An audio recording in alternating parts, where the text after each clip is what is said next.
मैं बिस्तर डाल के सो गया, जब जागा तब ये क्वेश्चन याद आया। चलिए ये क्वेश्चन को देखते हैं। दुकानदार ने एक वस्तु पर उसके क्रय मूल्य से 50% अधिक जो है मूल्य अंकित किया है और फिर वह ग्राहकों को 10% और 20% का दो क्रमिक छूट देता है।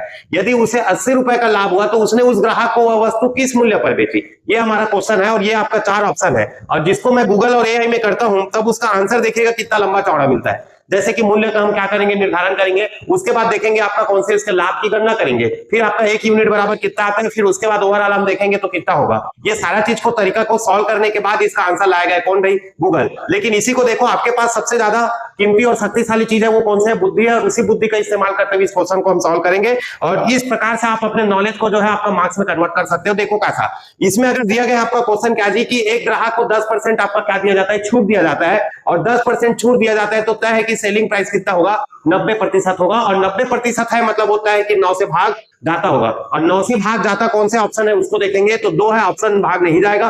5 और 2 7 है, ऑप्शन में भाग नहीं जाएगा।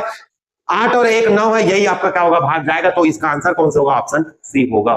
ठीक है, उम्मीद है आप समझ आ गया होगा। एक तो भाग जाएगा ही नहीं, तो ऑप्शन कौन से हो जाएगा? सी इसका परफेक्ट आंसर होगा। इस तरीके से अगर आप सॉल्व करना चाहते हो और ये टेक्निक आपको सीखना है तो आप बिल्कुल ज्वाइन कीजिए signing digital academy Bagbara. Okay, thank you.